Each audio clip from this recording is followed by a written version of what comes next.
Hello everyone students. आज हम लोग एक्सरसाइज 4.4 फोर्थ चैप्टर हम लोग पढ़ रहे हैं।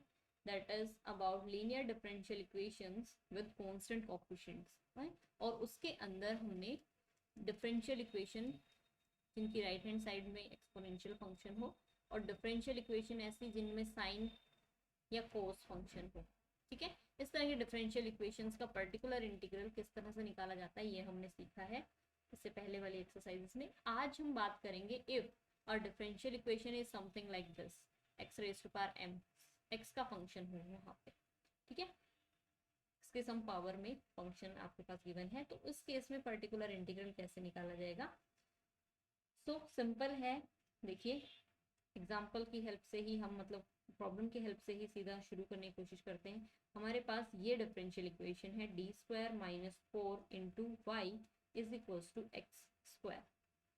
ठीक है, auxiliary equation is d square minus 4 equals to 0, d is plus minus 2, C F is c one e raise to power 2x, c two e raise to power minus 2x।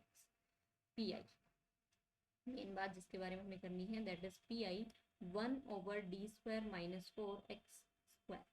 सबसे पहली बात जो आपने करनी है वो है कि यहाँ पे 1 बनाने की कोशिश करेंगे। वो कब बन सकता है, मतलब कॉन्स्टेंट टर्म 1 कब बन सकती है, जब आप -4 यहाँ पे डिनोमिनेटर में कॉमन ले लेंगे। तो -4 कॉमन लेने पे ये बनेगा 1, या ऐसे लिख लो -d²/4 प्लस 1। ठीक है, तो इसे हम कैसे और लिख सकते हैं, -4 कॉन्स्टेंट हो गया 1 -d²/4 into x square. Okay, so -1/4 is constant, ये बन गया 1 -d²/4 raise to power -1 into, अभी ऑपरेट करना है इसको किस पे, एक्स स्क्वायर के ऊपर। ठीक है, सो अब यहाँ पे कुछ एक्सपेंशन हम लोग यूज करेंगे। वो एक्सपेंशन मैं आपको बता देती हूँ। 1 - x या 1 - d की फॉर्म में आएगा ना आपको, चलो डी बता दें। 1 - d रेज टू पावर -1 हुआ, उसका एक्सपेंशन बनेगा 1 + t + t² + d³ like this. अगर आपके पास है यहाँ पे 1 + d रेज टू पावर -1, तो एक्सपेंशन बनेगा 1 - d + d² - d³। ठीक है, अगर आपके पास है 1 - d रेज टू पावर -2, तो एक्सपेंशन बनेगा 1 + 2d + 3d² + 4d raise to power 4d³ like this. ठीक है, तो ये कुछ एक्सपेंशन है जिनकी हेल्प से हम यहाँ पे क्या करेंगे, इस यहाँ एक्सपेंशन लगा के सिंप्लीफाई करने की कोशिश करेंगे। सो दिस इज -1/4, ये बनेगा 1 + d²/4। ठीक है, जो यहाँ पे है टर्म वो as it is. Next term है प्लस उसका square, plus d⁴/4 square like this. अब ये एक्सपेंशन कहाँ तक यूज करना है वो जरा देखिए। हमने ऑपरेट करना है, ये डिफरेंशियल है। ठीक है, डी स्क्वायर का मतलब क्या है, second time derivative with respect to x square, और हमें ये ऑपरेट करना है एक्स स्क्वायर के ऊपर जिसकी पावर 2 है। अब एक्स स्क्वायर के ऊपर अगर एक बार डी ऑपरेट किया जाता है तो वैल्यू कितनी आएगी, 2x। दो बार अगर एक्स स्क्वायर के ऊपर ऑपरेट किया जाता है, दो बार मतलब D of D x, D x की वैल्यू है 2x, तो कितनी वैल्यू आएगी 2। और हमें पता है थर्ड टाइम अगर पावर एक्स की 2 है और थर्ड टाइम ऑपरेट किया जाएगा तो डिफ्रेंशिएशन 0 देगा। तो मैक्सिमम जो डिफ्रेंशिएशन की टर्म्स यहाँ पे दिखनी चाहिए वो जितनी यहाँ पे पावर है उतनी तक की टर्म्स यहाँ पे लेनी है। अब इससे ज़्यादा अगर एक्सपेंशन की टर्म लिखोगे, d²/4 का क्यूब करना पड़ता नेक्स्ट टर्म पे। तो क्यूब करने पे क्या होता, वो जब उसको आप ऑपरेट करते हैं एक्स स्क्वायर पे तो वो टर्म 0 ही देनी है। t4 भी यहाँ पे टर्म 0 ही देगा, बट एक टर्म एक्स्ट्रा हमने जरूर लिखनी है ताकि कोई भी गलती ना करे। -1/4 एक्स स्क्वायर को मल्टीप्लाई कर दीजिए, x square plus 1/4 d square, square पे ऑपरेट करना है 1/4 square d raise to power 4 को एक्स स्क्वायर पे ऑपरेट करना है। ठीक है, -1/4 x square D square, x square पे ऑपरेट करने पे कितना आता है 2, 2/4 मीन्स 1/2, और ये टर्म क्या हो गई 0। तो P I is, this is our P I. तो कंप्लीट सॉल्यूशन जो हो गया that is c1 e raise to power 2x plus c2 e raise to power minus 2x minus 1/4 square plus 1/2। तो जब भी आपके पास एक्सपोनेंशियल टर्म सॉरी x की सम पावर में अगर आपके पास डिफरेंशियल इक्वेशन की राइट हैंड साइड मिलती है तो हम किस तरह से मेनली जो काम करना है वो ये ही करना है कि हम यहाँ एक्सपेंशन यूज करके और ऑपरेट करना है और वो डिफरेंशियल ऑपरेटर ही यहाँ पे होंगे। ठीक है, इस तरह से रहेगा।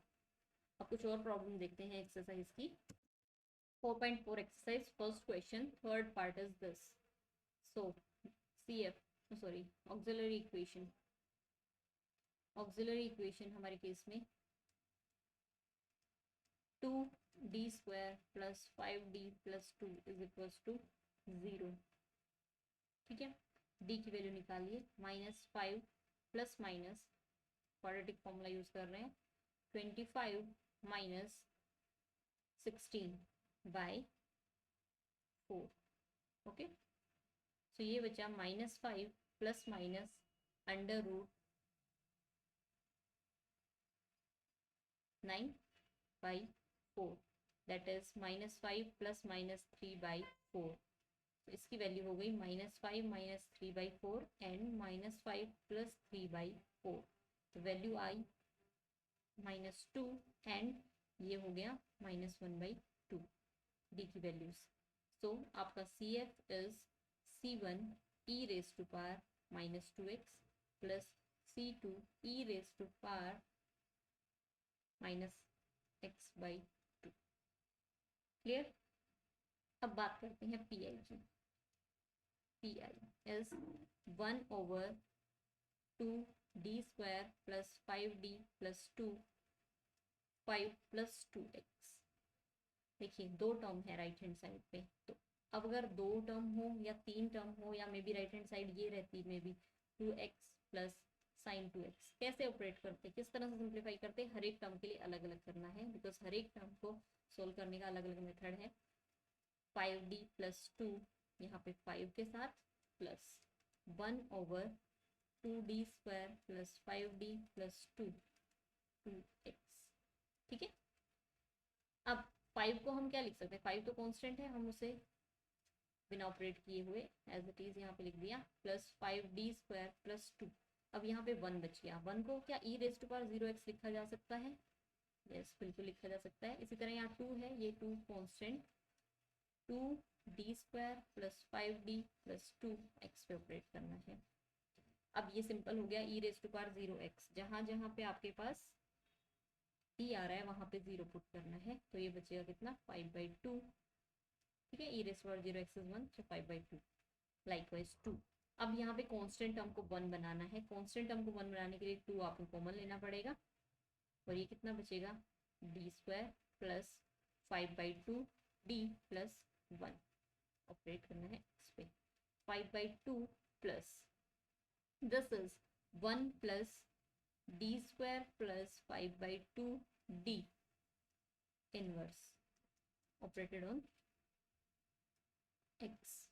ओके, अब यहाँ पे एक्सपेंशन 5/2 प्लस 1 प्लस अभी हमने बताया था ना 1 प्लस d का इनवर्स क्या होगा 1 minus d plus d² minus d³ like this. So ये आपने पूरा एज ए d ही कंसिडर करके चलना है एक ब्रैकेट को, तो ये बनेगा आपके पास 1 माइनस d² प्लस 5/2d, क्योंकि x के ऊपर ऑपरेट करना है तो फर्स्ट डेरिवेटिव वाले टर्म्स ही चाहिए, बाकी हमें पता है 0 बन जाएंगी, बट स्टिल मैंने बोला एक टर्म एक्स्ट्रा ऑलवेज जरूर लिखनी है square.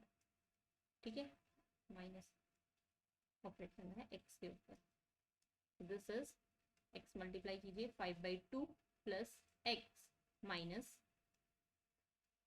d² plus 5/2d on x plus ये कितना बनेगा d raised to power 4 plus 25/4 d² plus 5d³ on x।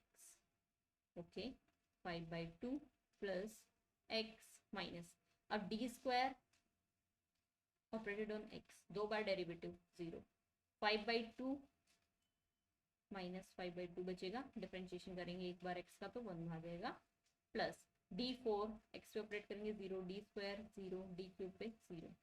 तो हमारी जो पी आई है that is 5/2 plus x minus 5/2।